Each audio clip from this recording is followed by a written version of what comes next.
How is it going? How are you doing? Welcome to episode 25 of the MastoCast, the Monoblog podcast hosted by your very own dickhead, me.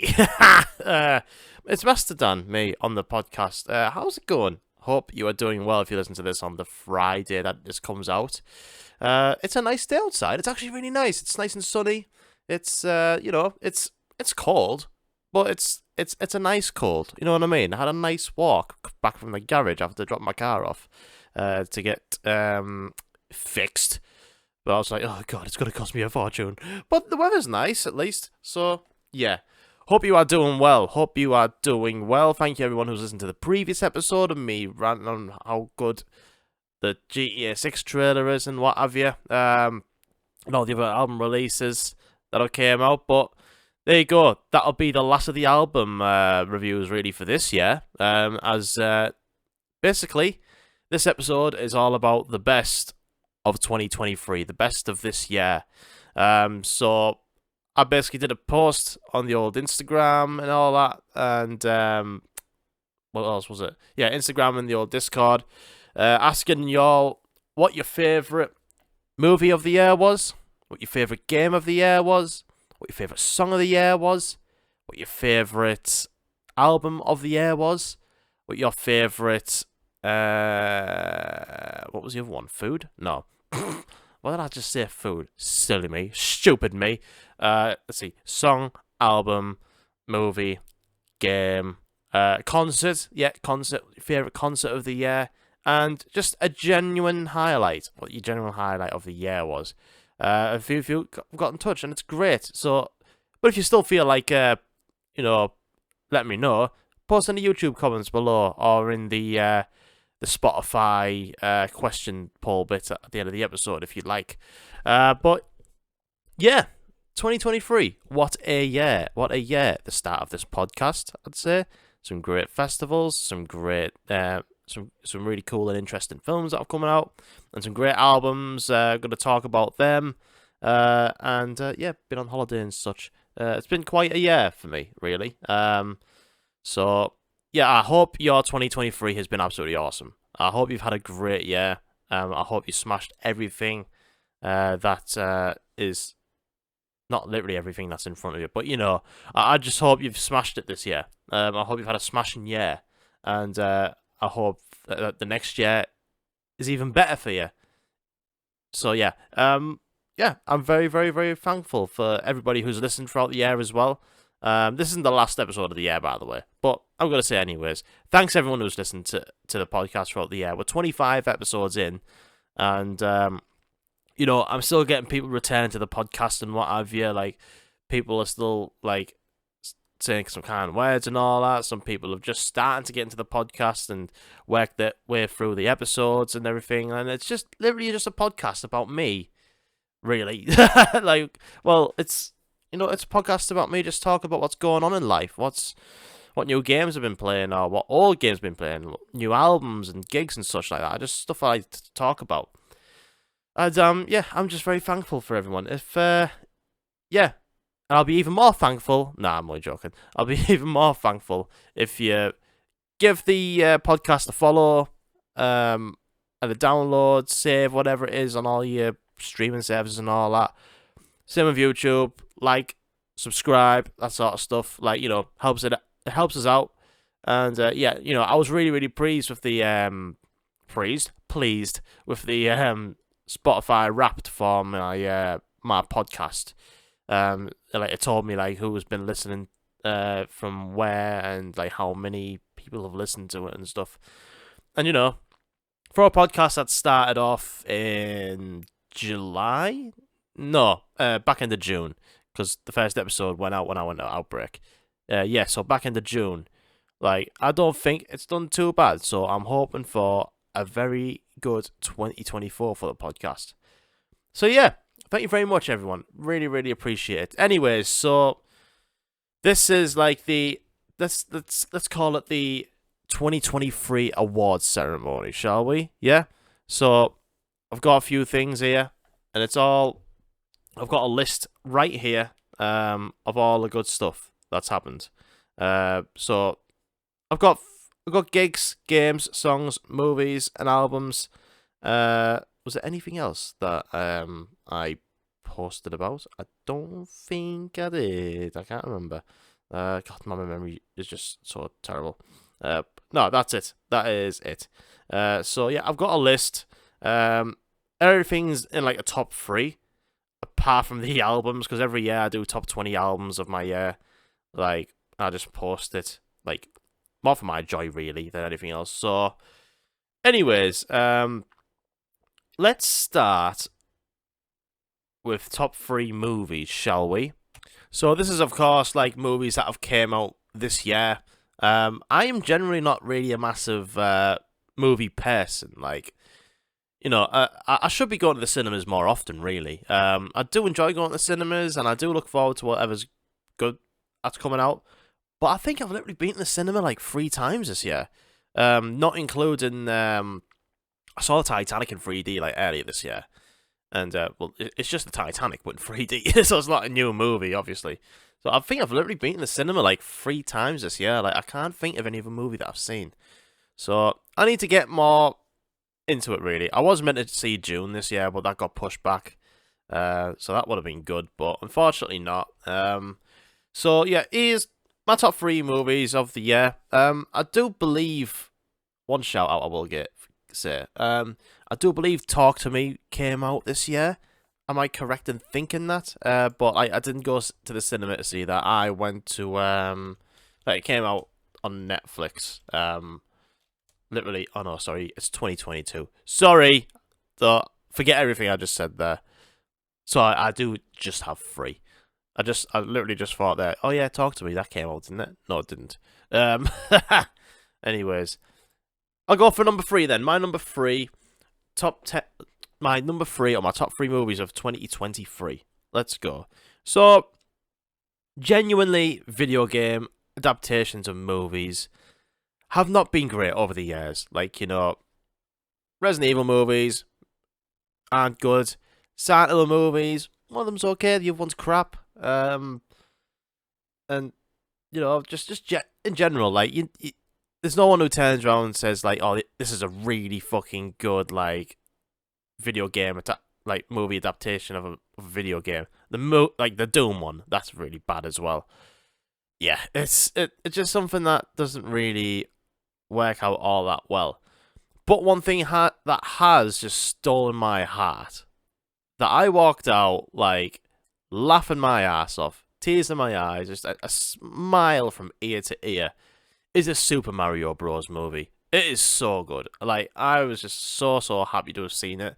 I went to see it, like, the day it came out, and, like, the cinema was absolutely packed for it. It was rammed. And I was just very happy to see this movie. Like, I thought, fuck it, why not? I'll go see it. It's Super Mario, and I hope they don't, like, you know, fuck it up too much. But, like, with Super Mario, like, they kept like the story, like, to a simple enough, like, story. Like, you know, Bowser actually kidnaps Luigi rather than the princess, even though it's the princess that he wants. So, like, Mario and the princess go on this adventure. So that's really cool. It's a different sort of twist to, like, Mario and Luigi going out there. So, but yeah, the whole movie was just great. Really funny. Love Jack Black's voice on Bowser. I thought he did great. Obviously, Peaches, the song, was a big thing. Yeah, it was just hilarious throughout. And I loved all the little Nintendo references in there. Like, you know, like Luigi's mobile ringtone would be the GameCube startup.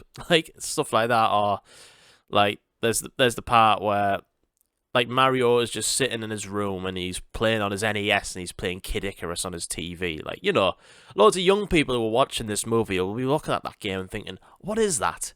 And there'll be a bunch of people in that cinema room going, oh, I haven't seen that game in a long time. You know, it's just, like, there was loads of really cool little references and stuff like that to, like, past video games. I was quite surprised to see, like, Donkey Kong show up and everything, like, without giving too much away. And, you know, it was just awesome. And wasn't Thunderstruck in the game?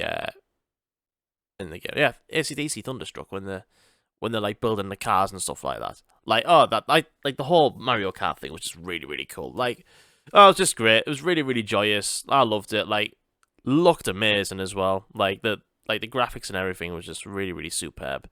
Yeah, I was just really, really fascinated by the movie. I loved it. It was great. So yeah, that's my number 3. Let me just have a little sip of my coffee. Ah, delicious. Yeah, so that's my number 3, Super Mario Bros. Movie. So, number 2 is one movie that really, really hit the box office. And, you know, really, really critically acclaimed. And it's another one of Christopher Nolan's movies, of course. It's just talking. It's just people talking in it. Well, fuck off, because Oppenheimer's great. Oppenheimer is fantastic. I love that film. I went to go see that. When did it come out? I'm sure it came out like round about the summertime. I can't remember. Yeah, I went to see it like with high expectations, to be honest, and like they were met big time because I love some Christopher Nolan movies. Is it his best one? I don't think it is, but what you get is an incredible piece of cinema. I think like something that is, I think like sort of fingernails in the armchair, edge of your seat moments, like the lead up to the actual, without giving too much away. I mean, you gotta know about what the film's about. It's about a fucking bomb, right? So the whole lead up to that event is so like nail bitingly intense. Like I loved it, and like the whole payoff and everything, and just everything that went down for it. The whole build up, it was just really, really exciting to watch. All the way from the start up to that event, just really, really, really awesome. And I know, like after that, it showed like the aftermath, like the way Oppenheimer felt and all that, and everything that happened afterwards, like court cases and everything, and like it was all like shot in black and white. I mean, yeah, of course there was a lot of talking there, but like it was enough to keep me interested. It's about a 3-hour movie from what I remember, and I would definitely watch it again. Absolutely, definitely watch it again. Like just to like there'll have been bits like towards the end that I'll have missed out on probably, and like I reckon with a second watch I'll understand it more. It's and it's done really, really well, like sales wise as well. Like afterwards, like I've heard like a lot of like the steel case, like the 4K physical copies of it have like sold out a lot of the ways. So yeah, it is an incredible piece of cinema. It's great acting in it, and yeah, I was really, really impressed with that movie. Definitely, I'd watch it again. Yeah, just awesome. Really, really good film by Christopher Nolan, and yeah, it is one I will 100% watch again. So, my number one, my favorite movie of 2023. So, did I expect Barbie to be one of the best films I ever seen? No, I did not. Like, honestly, when I started seeing trailers for Barbie, I wasn't interested. Like, I genuinely wasn't interested. Like, it's not me being, oh god, I'm a bloke. That's not for me. It's just like, the thing is, I kind of just expected it to be some sort of dumb thing, like, without any context to it. Like, I just don't know. Like, I just didn't expect it to be as brilliant as it was. Like, I generally came out of that movie thinking, that was a fucking masterpiece. There was so much that went on, but there was so much of it that had, like, a good deep meaning to it as well. Like, you know, I think the movie really does promote, like, wanting equality and that sort of thing, and it included a lot of people, like, from LGBT in the casting, and, you know, people with different disabilities and all sorts. But like the character development between Barbie and Ken, like Ken especially, fucking hell, just had me in hysterics throughout. Just had me in absolute hysterics. Like, I know I went on about it a few episodes ago when I saw it, but like every time Ken was doing something, I was fucking dying with laughter. Like, there was a point where I was crying with laughter. Like, I generally came into watching this movie not thinking much. It was actually Haley's idea. Like, should we go watch it? I was like, yeah, why not? And then I was just dying throughout. And oh god, like, I don't know. Like, Margot Robbie just did a fantastic job, like, playing the role. Like, she was genuinely really funny as well. She was awesome. Like, just the perfect person for that role. And obviously Ryan Gosling playing Ken. Like, he just did a fucking smashing job. And I know this film has had a bit of like controversy over like, oh, look how bad it's making men look and all this sort of stuff. It's just making men look bad. Shut up, Piers Morgan. It's just like, for me, it's just like, you know what? Men can be daft bastards as well. You know, maybe they can be silly. It is. It just is. It is what it is. I'm silly. I fucking appreciated every part of that film, all the way through. Like, I will watch that again. I tried to get it on like a steel case or something like that. I wanted to get it on 4K steel case, but that also sold out as well. So I could not find it, unfortunately. But Barbie, my film of the year, definitely. Like, my film of the year. Definitely next year. I want to try and go to cinema as often as I can, for sure. Like, you know, it's not that expensive. I'm on O2 priority, and I can get 2 for 1. So like, it's good value for money. And yeah, I need to get myself there some more. I need to indulge myself. So yeah, I'll definitely try and see more than 3 movies in a year. But yeah, I can't really say how good a year it has been for movies, because I generally don't watch that many. So, aye, Barbie, number 1. So let's go from movies to games. Yeah, let's do video games. So, let's see. I don't buy that many new games. As interested in video games and as much of a passion I have for video games in general, you know, I don't go out my way that much to buy brand new games. Although, like, this year is like, you know, has been like sort of remakes, remasters, that sort of thing.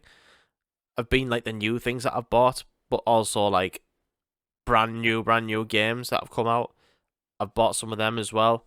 So like, I don't want to like put remakes or remasters that much into the list, although there is one remake that I had to comfortably put in there. So what have we got? So let me just look. There we go. So right. So it's made a number 3 for the second time, actually. In a way. So my top 3 video games of the year.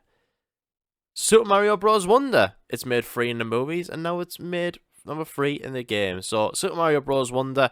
I have been on it for the past few episodes, so I'll just be quite brief on it. Super Mario Bros. Wonder. Fantastic 2D platformer. It's just really, really great to play a Mario game in a brand new 2D setting. Like, something that's just really, really beautiful and unique about this game. Like, I don't know how they do it. Just like every Mario release that happens, like, we get something new and different and unique, and it's always really, really worth playing. I'm always looking forward to the next, like, Super Mario game all the time, because there's always something new and different. Like, you know, with Super Mario Odyssey, you have the hat. Like, 64 was a 3D. But I think for like Super Mario Galaxy, you're bouncing off between planets and everything. But I think with Wonder, it's the first time we had like a true 2D platformer that it's its own thing, and that is just different to all the others. Like, because I think like with the 2D Marios, like, it's more or less been like the deluxe ones, like the sort of remades, like the first few ones that came out on the NES and the SNES and that sort of thing. And like, they haven't really chucked anything new. Like, the levels have been sort of a bit more unimaginative in a way. Whereas Wonder, I think all of the level design and everything around it, new enemies and all the new power-ups that you can do, everything like that, everything you do with the Wonder Seeds to get the Wonder Flower, the Wonder Flowers to get the Wonder Seeds, like, just love how your whole world evolves when you get a Wonder Flower, and it just goes crazy. It's like a weird sort of trippy sensation you get from it. Like it's just a brilliant game, really awesome game, and yeah, I'm super stoked about Super Mario Brothers. I've probably played about 25 hours of it so far, from what I remember. I'm trying to 100% it, and you know, it takes a lot for a game to, like, for me to fully complete a story and then go, right, I'm gonna keep going. So yeah, I'm gonna be playing some more of this throughout the next few weeks, definitely. And yeah, Super Mario Bros. Wonder, it's great, brand new 2D Mario game, just looks awesome, looks beautiful, really fun to play, short and sweet. And if you want to do some more courses, you do some more courses. It's awesome. So my number 2 video game of the year, like I did say earlier on, that like I try to keep remakes and remasters out of it. And if I was to do like the best remake remaster, this one would obviously win. But I think when a remake is done this good, like, has just made the original look like, I don't know if I can go back to it, because the remake is just the ultimate version. Like, I feel like Resident Evil 4 is just like, just beaten, it's just upped everything tenfold. Like, it is absolutely stunning, man. Like, I absolutely love Resident Evil 4 anyways, like the original, but this has just made it look absolutely incredible. And like, you got like the day and night and everything, just to make everything a little bit more horrific. I feel like the voice acting and everything has just like completely upped its game as well. And there's the DLC that I'm yet to play, actually, but the overall game is stunning. It's terrifying. It's brilliant. Like, it's gory. It's everything I want in a Resident Evil. And like, I feel like what it's done is learned from Village. I think what they've done is we're going to take all of the aesthetic and all of the really horrifying aspects of Village, which is a game I love, and just overlay it onto Resident Evil 4, and just really give it a kick up its ass. Like, I think Resident Evil 4 is just one of the greatest Resident Evils now. Like, for me, I think it's difficult for me to say. Like, I'm always chopping and changing through Resident Evil 2 and Resident Evil 3. I think the Resident Evil 4 remake has got to be in the top 3, probably, of my favourite Resident Evil games. Like, it's stunning, it's great, and that is definitely due a replay, like a New Game Plus replay. It's amazing, I love it, and yeah, what more can be said about it? It's Resident Evil 4, and I'm just so glad that Resident Evil is just knocking out great games again. As someone who has been into it since the very beginning, really, ever since the first PS1 game, like, you know, they went downhill in like the mid-noughties, big time.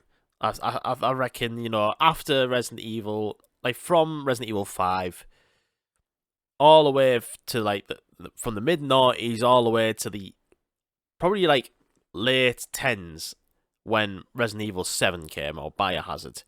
Like, everything that came out there, was loads of stuff that come out. Just not worth playing, really. Just not worth playing. So, like, everything from Resident Evil 7 has just really impressed me. Like, and it just makes me look forward to whatever's coming next. Are we going to get another remake? Are we going to get a Resident Evil 9? Like, I like to think sometime next year we'll get another thing. If we're getting a remake, I would like to see like a Code Veronica remake. I think that would be interesting. And yeah, who knows? But you know, I love 7. I love 8. Them first-person Resident Evil games. If we get a Resident Evil 9, like, you know, based after that, like, that would be wicked. That would be absolutely wicked. Who knows? We will see. Right, here we go. Video game of the year, number 1. I'm not going to beat the bush around here. beat around the bush, but I'm not going to beat the bush. I'm not going to beat around the bush here. Fucking hell. It's Tears of the Kingdom, isn't it? Like, Legend of Zelda, Tears of the Kingdom. Just the best fucking thing I have played this year. I've talked about it when I finished it. I talked about it in my top 20 video games podcast. Tears of the Kingdom just rules. It just absolutely rules. It's amazing. What can be said about this game that hasn't already been said? It's beautiful. It's expansive. For me, it's my favourite Legend of Zelda game. And I've not really played many, though. But I think it is better than Breath of the Wild. Just because of more things it can do in it. And the more creative side of things that you can do with that you can do with Tears of the Kingdom. I just find this game absolutely stunning. I think the story is just that little bit better for me. Like, as well as all the boss fights and all sorts. And it's got a similar sort of thing that you would do looking for Divine Beasts. Instead, you're looking for, you're getting like the, what's it called? The rings. I forgot what they're called. Yeah, for me, this is just like, I've had my job off, like on the floor playing this game throughout the day it came out, which is May, and you know I've put a lot of hours into it. I think it's up to about, is it about 110 hours now? I can't remember, but it is just an incredible game. I absolutely love it, and from 2024 onwards, I'm going to try and get into this franchise a lot more. I know I've said, of course I'm not going to stream because I don't stream video games anymore, but I'm going to start Ocarina of Time, and I'm going to do Majora's Mask as well. I'm going to get right into the Nintendo 64 stuff, and I want to try and get Link's Awakening as well, the remake for the Switch, because yeah, I just find Zelda as an overall franchise is really fascinating now. Like, I just can't believe I was this late to the party. Like, it took me till like my late 20s to play Breath of the Wild, and you know, I played Breath of the Wild, played Tears of the Kingdom, I've played a little bit of A Link to the Past, and that's it. That's literally all I've played. So from this day forth, I'm gonna be fully in on The Legend of Zelda. I want to get into the really, really good stuff, like, you know, Wind Waker, Twilight Princess, the Nintendo 64 games that I've just mentioned. I'm gonna try and get into them. So yeah, Legend of Zelda, Tears of the Kingdom, video game of the year. Ah, fucking hell, it is so good. Right, so let's get into top 3 gigs of the year. So this was a little bit hard getting them the top 3 to be where they are, but I think I've decided on it, and it kind of depended on my mood which one I wanted to be number 1, and I feel like I just wanted to like think of how I felt at the time of the concert, how I felt afterwards, and that sort of thing, and how what I think of the band in general.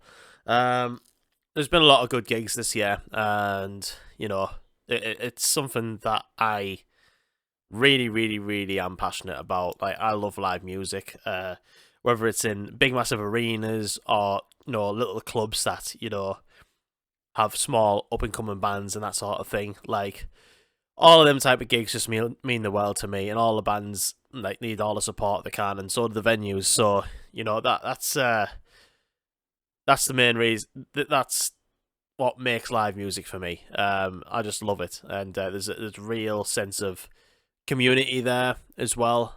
I'm talking mainly about the independent venues as well. Although these gigs that are in my top 3 are the bigger bands really, but like, just basically what I'm trying to say is live music is great. I love it. I'm very passionate about it. I try to go as many gigs as I can, you know, but ticket prices are going up, aren't they? Big time, and it's getting a bit more difficult. So yeah, anyways, let's get into the top 3 gigs. So this one I've not talked about actually as of yet, because I started the podcast after Download Festival, so I wasn't able to review it. And at Download, it was hard for me to pick my favourite act from the festival, really, because there was just so much good stuff. Like, seeing Metallica twice, that was incredible. Like, it was just one of my favourite bands of all time. Like, on for 2 nights, 2 different sets. Like, that was fucking brilliant. Like, I enjoyed every bit of that. Ghost headlining the second stage was absolutely wonderful. Like, that band are just getting better and better and better every time I see them live. Like, Parkway Drive on the main stage, Pussifer, seeing them for the first time. Like, that was also incredible.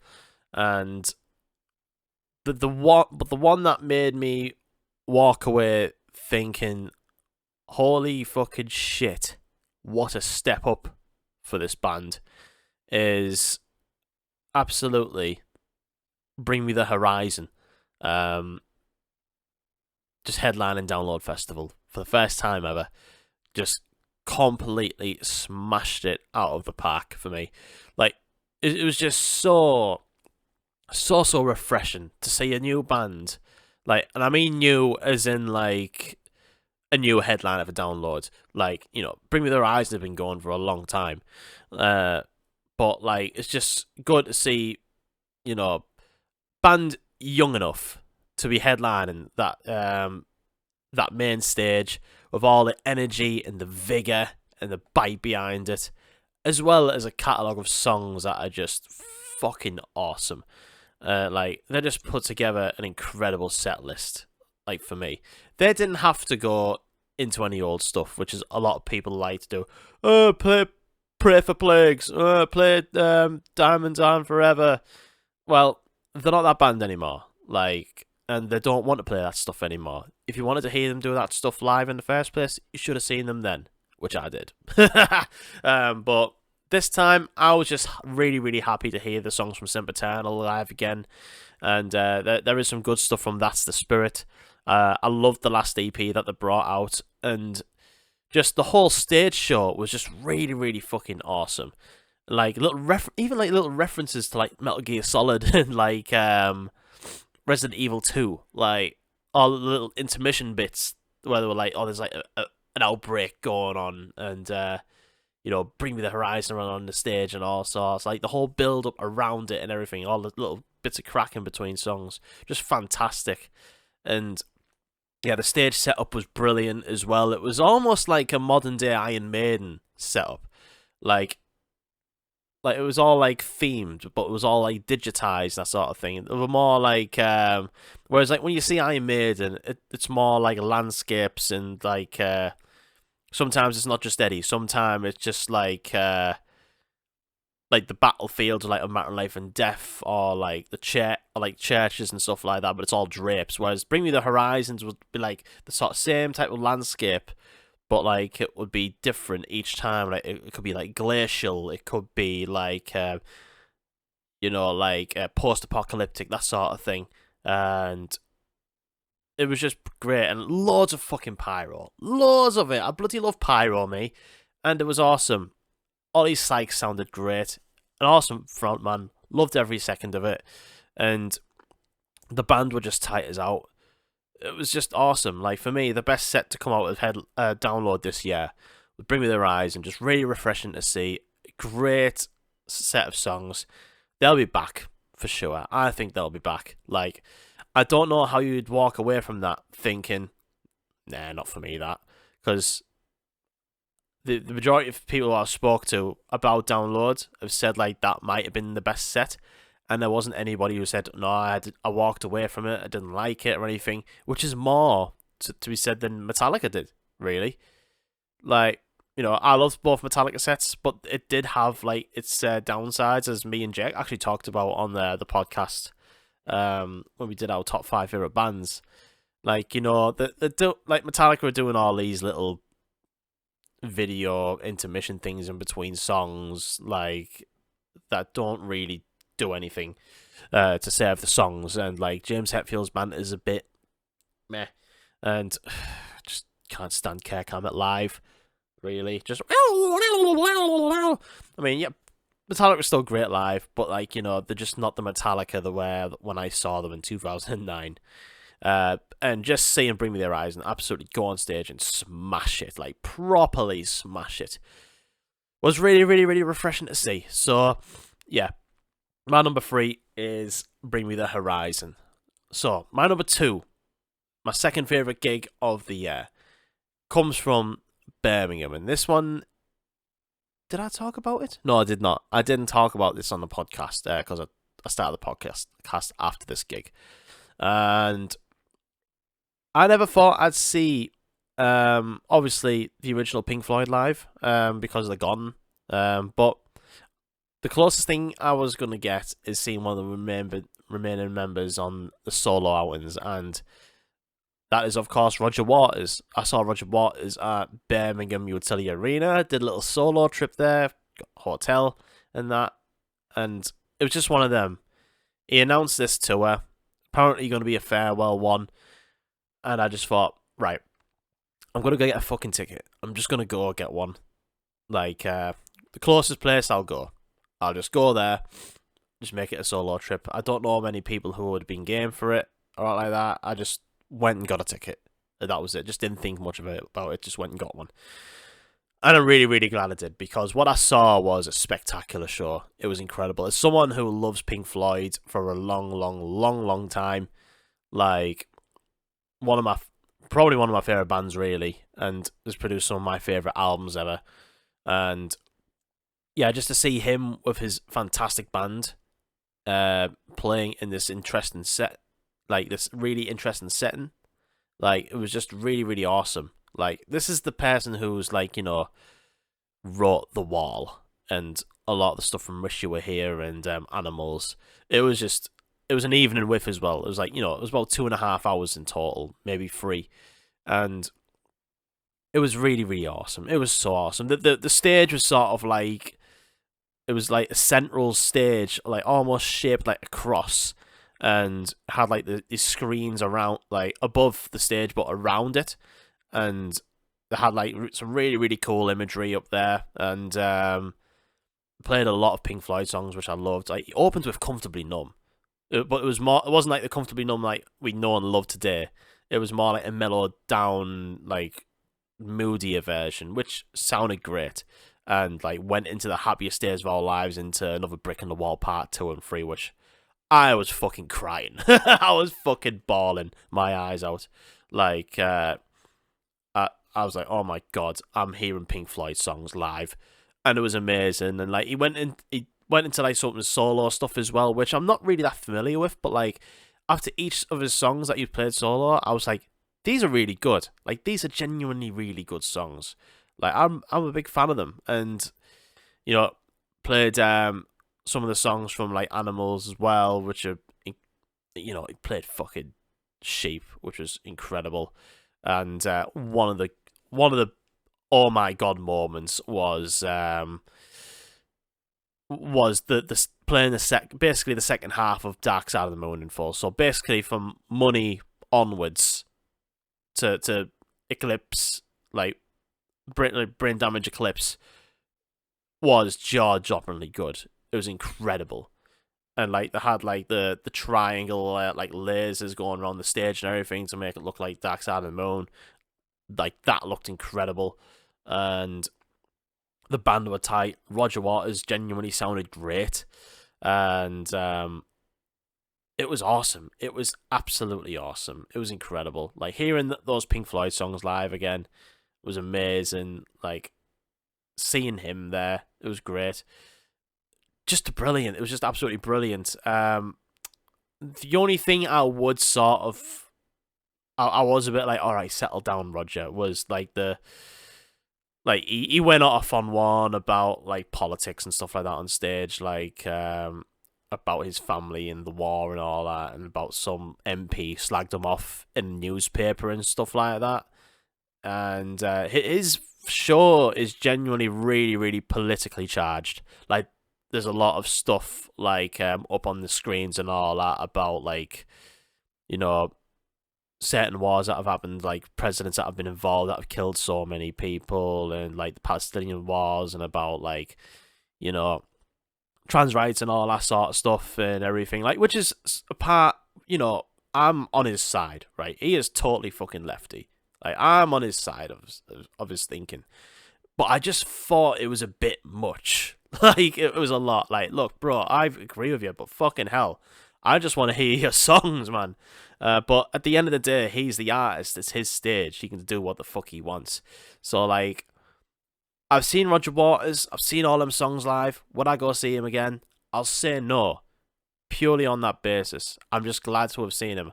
I don't really want to hear him babbling on about politics anymore. Which I know sounds stupid, really. An artist can say what they want and where they want. And, like, I'm not going to say that about Rage Against the Machine, am I? Because, that's what Rage Against the Machine are. But for some reason, with Roger Waters, I'm just like, I'm here to fucking hear them songs from The Wall and all that. And that sort of thing.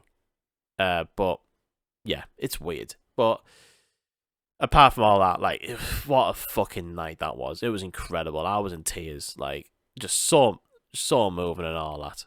It was brilliant. So, yeah, that was my number 2 gig of the year. And my number 1 gig comes from a gig that was just so moving, so beautiful. Just one of the most deepest, most incredible, that made me feel like I was in an out-of-body experience. Fuck it. If only we could fly! It was fucking Limp Bizkit, of course it was. Limp Bizkit at Halifax. The best fucking gig of the year for me, honestly. Came out of Mosh retirement, jumped up and down throughout the whole fucking thing. I didn't stop. One of the best live bands ever. Best set list ever. Limp fucking Bizkit at an outdoor venue, which was beautiful setting with Joey Valence and Bray supporting them. Oh, of course this was the fucking best gig of the year. Honestly. Oh, like, what more can I say about Limp Bizkit? They're one of the best live bands ever. And I know I went off about them when I reviewed the concert, like, a few weeks ago. But this was just perfect. It was just absolutely perfect. It was just me, my brother, and a few mates, and just, like, we were drinking throughout the day. And every song was a banger that they played. Like, throughout the whole thing, I didn't stop getting my mosh on, jumping up and down, everything like that. And they are just great. The whole original lineup and everything. John Otto, like, was there. Fucking Wes Borland was there. Sam Rivers was there. DJ Lethal. Fred fucking Durst was there with his big massive chains on and his red cap, big fucking grey beard and all sorts. It was just perfect. It was the perfect fucking gig. Oh, honestly, like, I could see this band for fucking ever and I would never get sick of them. I've seen Limp Bizkit 3 times now. First time I saw them was 10 years ago at Download. Headline in the second stage. Best fucking gig I've ever... But, like, the best band of the weekend that I saw back then. Second time I saw them was on the Kerrang tour. I believe was 2015. Obviously blew every fucking band out of the water, which was a lineup that had fucking Baby Godzilla on, which were one of the best live bands back in the day.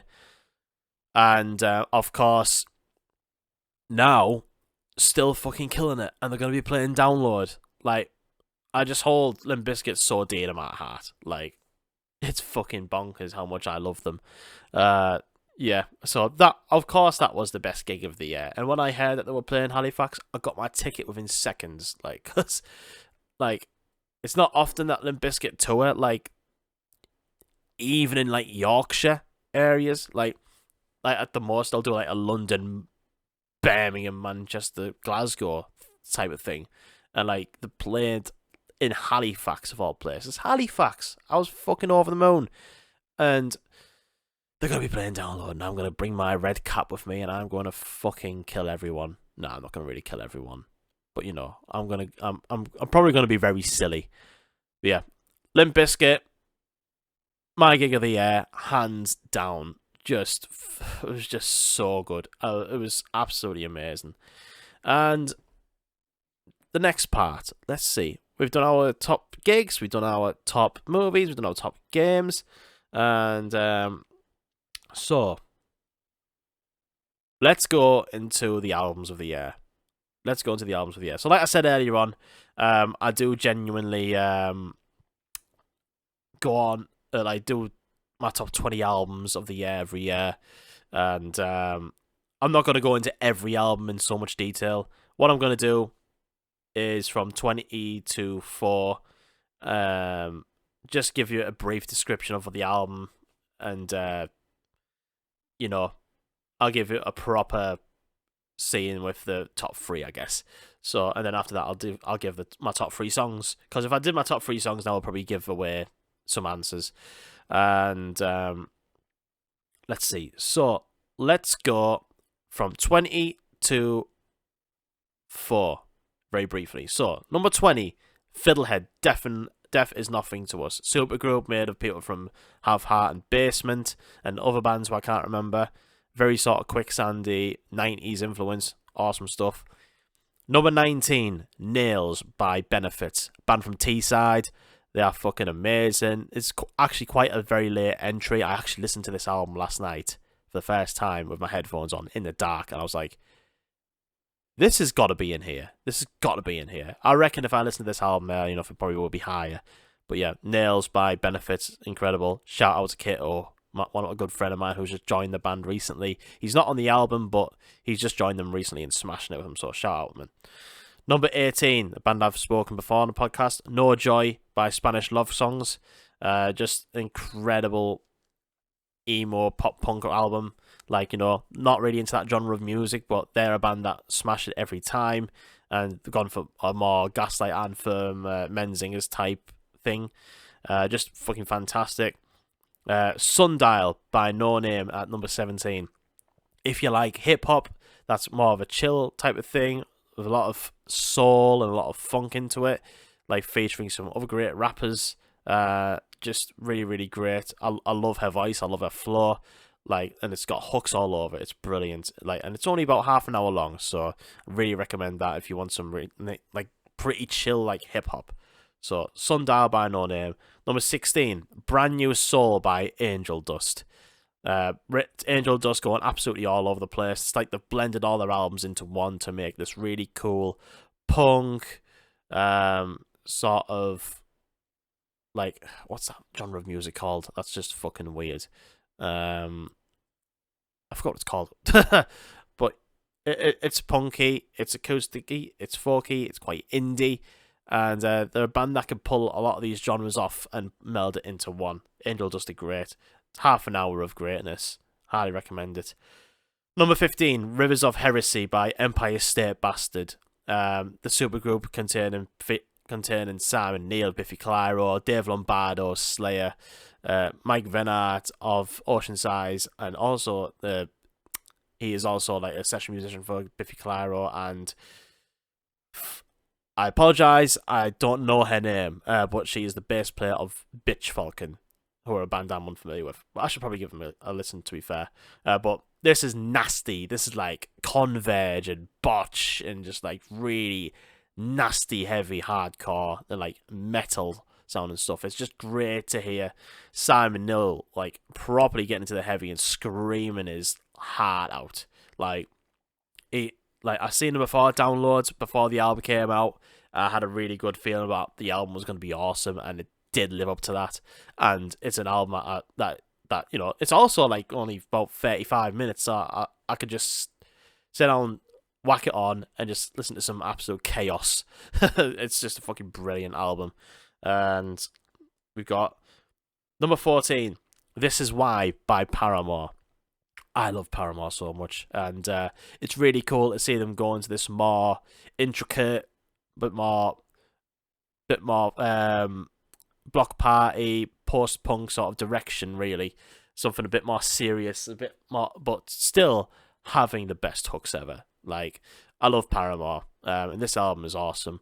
It's not my favourite Paramore album, but they just never miss, this band. Honestly, they're incredible. Number 13, Still Love by Teenage Wrist. I went on about them before on the podcast. If you like your grungy, feeder sort of stuff, lots of fuzzy guitars, just some really, really summery sort of songs. and it's very 90s influenced. Get in on that, man. It's incredible. I love Teenage Wrist, and I love the album they had before that as well. Just a fantastic band. Number 12 comes from the Saint Pierre Snake Invasion, and it's a song called Galore.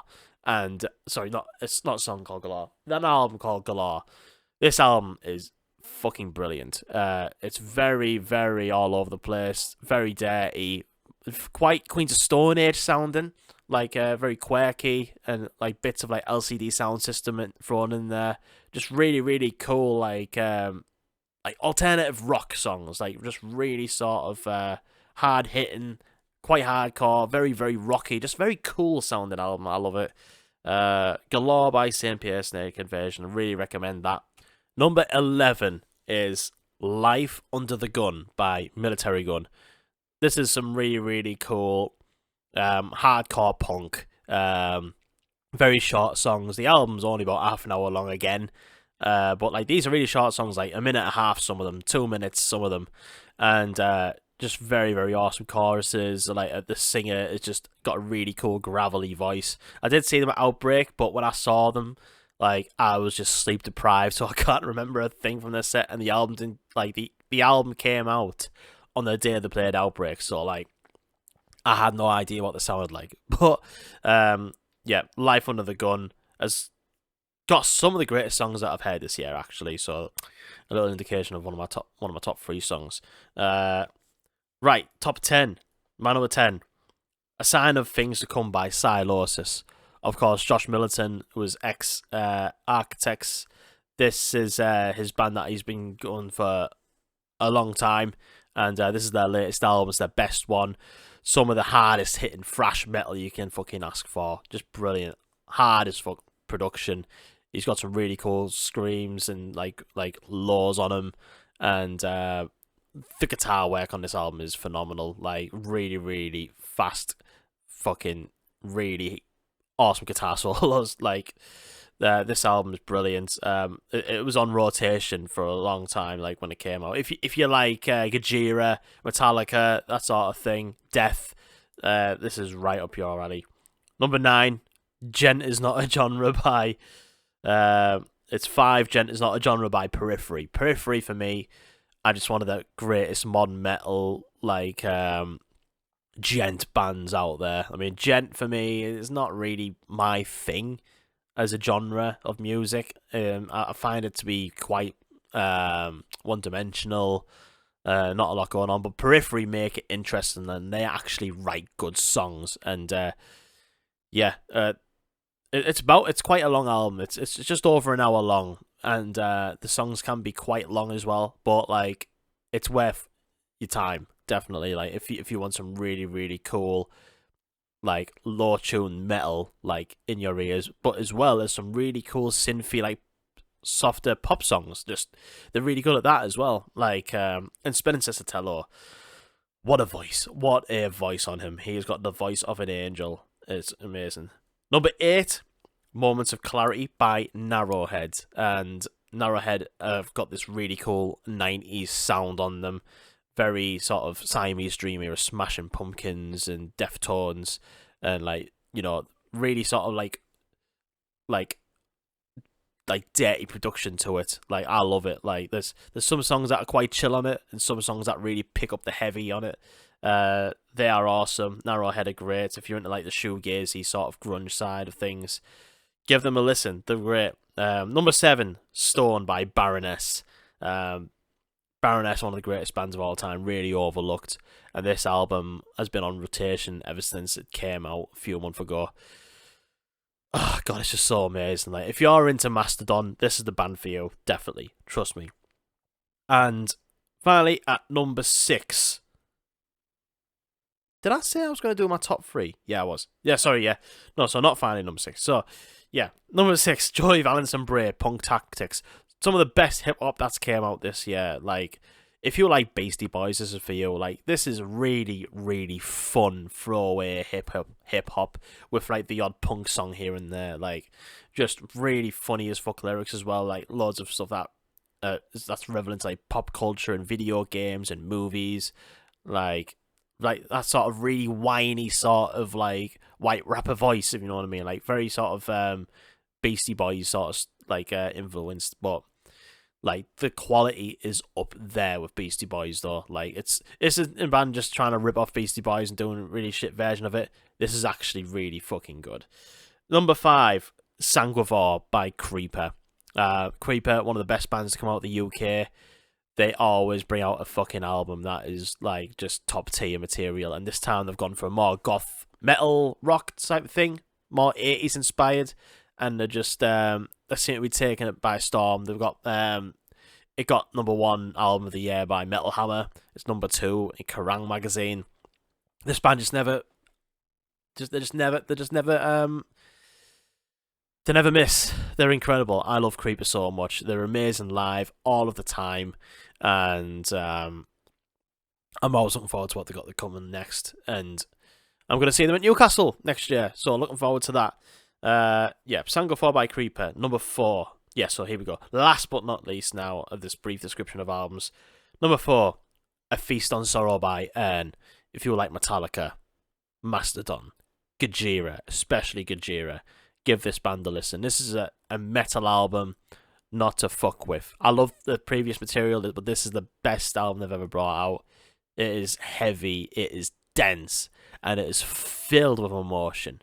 Absolutely filled with emotion. Like it deals with loss, and like you can really connect with the words on this album. Like some of them are just like fucking hairs on your arm just stands up. Like listen to some of the lyrics on this album, and the guitar work in particular is amazing. Like what a guitar player, like so awesome. I was really gutted to miss them at Newcastle a couple of days ago, but like it's Christmas and it's getting expensive, so and it was just going to be me by myself anyway, so I was just like, I'll just give it a miss. But yeah, and it's spelled Urne.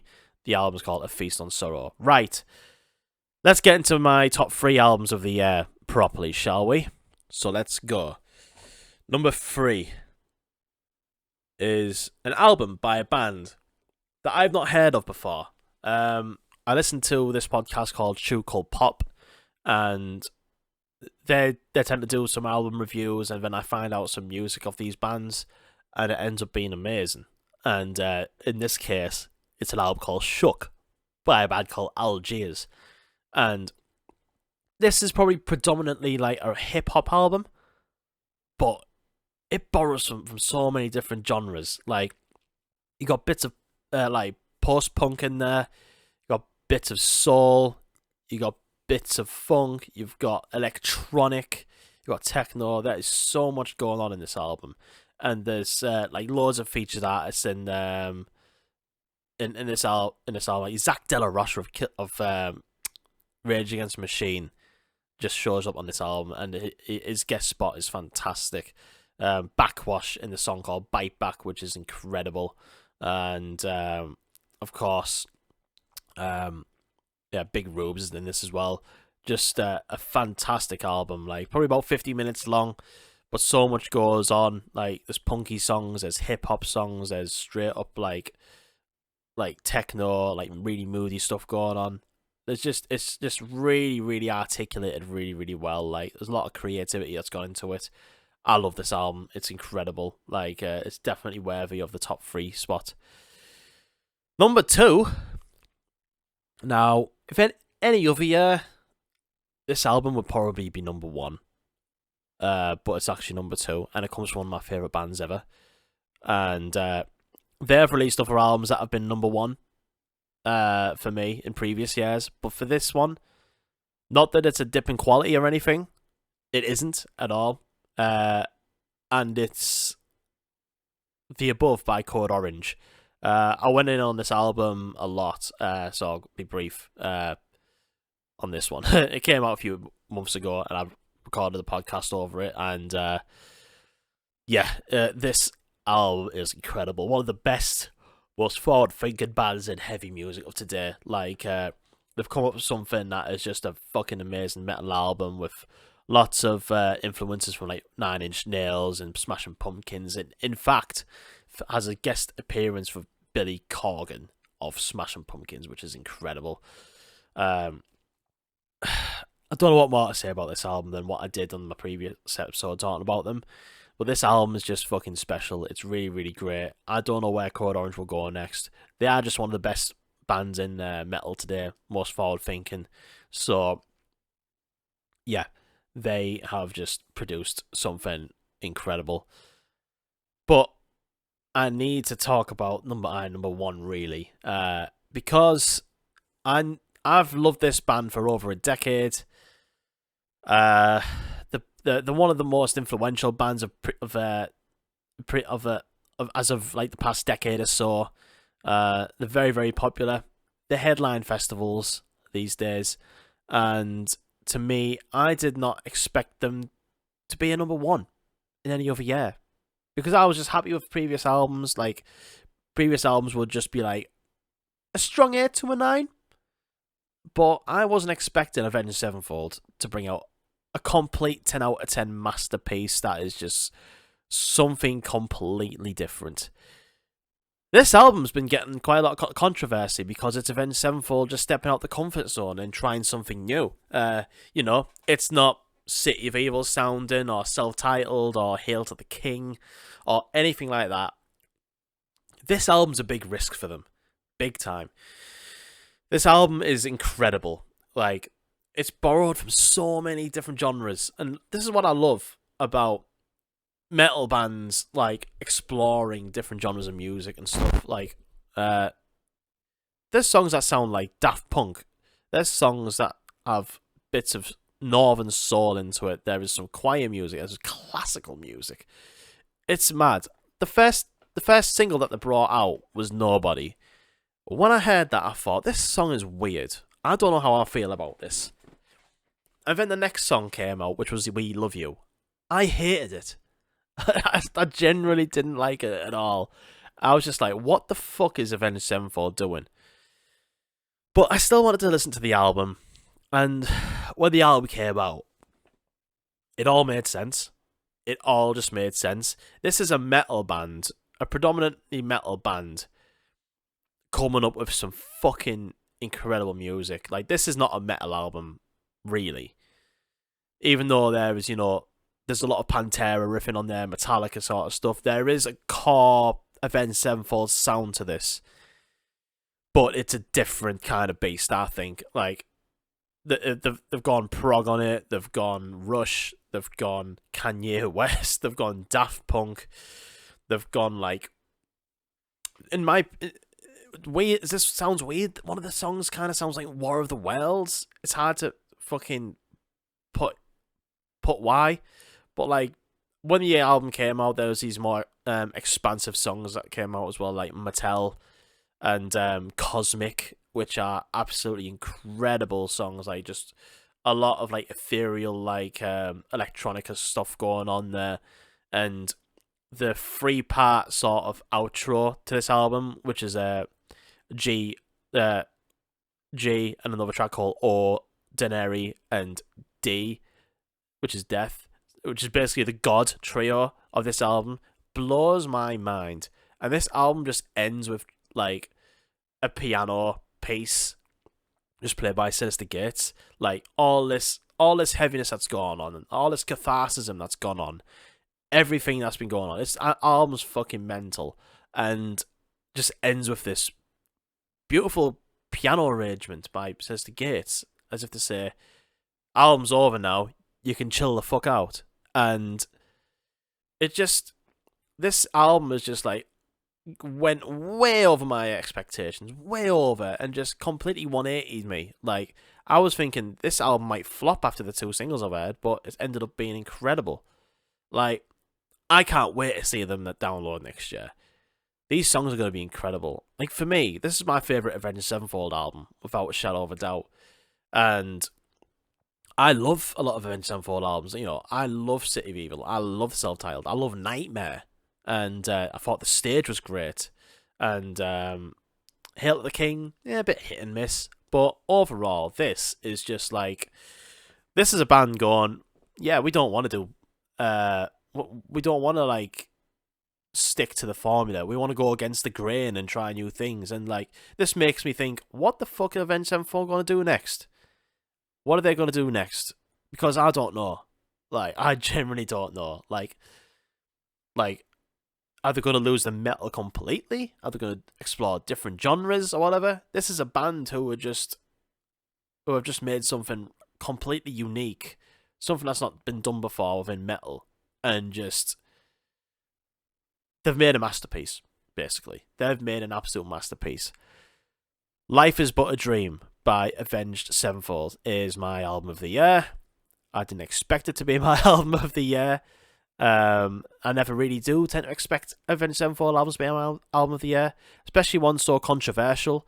But to be honest, the people who are, complaining about this album, who are like, oh, they made this album sound weird, they've got electronic in it and all that, they dropped the metal and that sort of thing, tends to be the type of people who just listen to fucking Five Finger Death Punch or whatever, and just, they'll listen to metal and nothing else, and that's quite sad, really.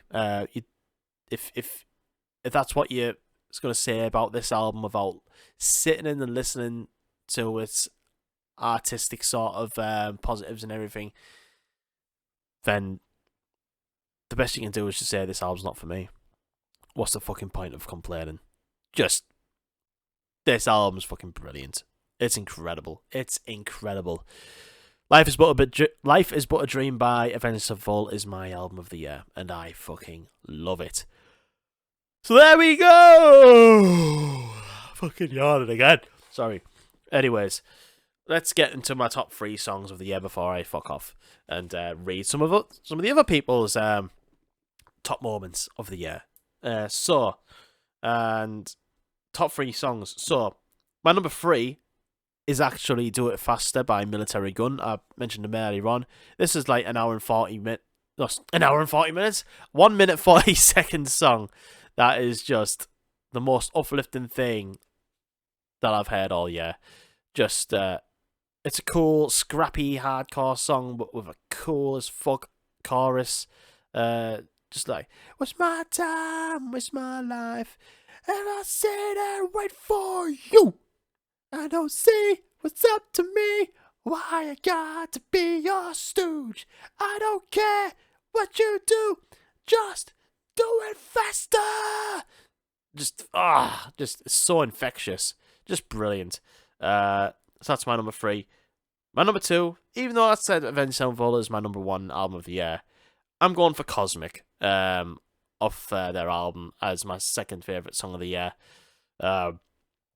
This song is incredible. It's my favourite track off the new Avenged Sevenfold album. It's one of the ones that goes quite Daft Punk towards the end and just really, really ethereal and like very orchestrated at the end. It's my favourite Avenged Sevenfold song. I love it. And my number 1 song of the year, which actually comes from my number 2 album of the year, is The Mirror by Code Orange, which I think was the 3rd single they released before the album came out, which is Reba Mayer's song, which is like a Portishead sounding tune, like Portishead with like massive attack and like these beautiful swells of electronic music, and it's more of acoustic type of thing, quite ballady, and she does an incredible vocal performance on this album, like one of Code Orange's best songs ever, I think. And yeah, take that to the fucking bank. So yeah, there we go. That is my best of 2023. That is it. So my movie of the year, Barbie. My video game of the year, Tears of the Kingdom by Zelda. My gig of the year, Limp Bizkit at Halifax. Song of the year, The Mirror by Code Orange. And my album of the year, Life is But a Dream by Avenged Sevenfold. So a few of you got in touch. I asked of your favourite album, movie, song, yada yada yada, and a few of you have got in touch. So let's get the first one out. I believe is Jake Carr Smith, who has been, a guest on the podcast. So he sent his in, and I'll just get it up here right now. Here we go.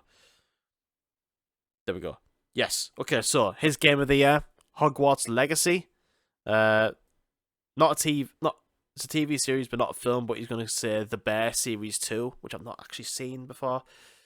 His favourite metal album, his favourite album is Heathen Land by Green Lung. It's a really fucking good album, that, actually. It's really, really good. Song of the Year, same as me, Mirror by Code Orange. Gig of the Year, Gojira at Newcastle in February, which was with me. He went with me for that one. I will say that was a fucking awesome gig, definitely. But I also asked what were your personal highlights as well, and he did say his personal highlight was going to Chicago. Incredible city, big ass pizza pies, baseball, a massive lake, and tall buildings. Lovely stuff. It's literally what he just said there. So there's Jake's. 6 Health of Fury, of course. He has got in touch as well and gave us his list. Under the notion that things were released. He said, under the notion that things were released in 2023. So, his favourite game, he said, Striving for Light Survival. It's one of those Vampire Survivor style games with the mimic of only allowing 1 melee weapon and 1 ranged weapon. Very cool. Favourite movie, he just put in brackets, there were movies released this year. Yes, there was. His favourite song, Run Around by Alana Royale, and favourite album is The Other Side by Alana Royale, who I am not familiar with, but I do appreciate your input there, Six Self. Thank you very much, mate. And we'll finish off with Haley, who has been in touch. Her album of the year is History Books by The Gaslight Anthem. Really, really great album, actually. I do like that. I just didn't quite make my top 20. Favourite song, Positive Charge by The Gaslight Anthem from the same album. Favourite film, Barbie, of course, same here. Her favourite game, she's not really a gamer, but she's put Little Nightmares 2. Didn't come out this year, but I'll let her have it because she's not really a gamer. And her favourite concert was Creeper at Glasgow, which I was at, which was awesome. And her highlight, which is also my highlight of the year as well, going on holiday and getting engaged. So there you go. That's it. The best of 2023. Thank you very much, everyone who's listened to this episode. I hope you appreciate it. Fucking hell, it's an hour and 12 minutes so far. Fucking hell. Fucking hell, I don't know what's happened to me. Ever since, for the past few episodes, I've just started being tired. Ever since I've been, recording them. I don't know. It's weird. But yeah. See you later, 2023. And don't worry, there'll be some more episodes for the rest of the year. It's just I wanted to get my best 2023 out of the way. So, yeah. I'll see you next week on the 22nd. There'll be another episode then. I don't know what is happening next week, but, there you go. Oh, yeah, I'm seeing The Darkness, and I'm seeing Benefits, so I'll talk about that for sure. But, yeah. I will see you then. I'll see you then. Thank you, 2023, for all your lovely things, and I hope 2023 has treated you a lot very, very well. And yeah, go play all the games you want, go listen to all the music you want, go all the gigs that you want, all of those things, go see all the movies you want, all those things that bring you joy. Just do it. Look, I love you. If you enjoy the podcast, don't forget to like, share, subscribe on YouTube and all that. And all the socials and stuff like that is in the description of the podcast. If you want to be part of the Discord, if you want to be part of Instagram and all that, ask some questions and everything, feel free to do that. We'll really appreciate you being here. So yeah, thank you very much, everyone, for being here. I will see you next week for some more shenanigans. See you later. I've been MastoDan. Thanks for listening to the MastoCast. Bye!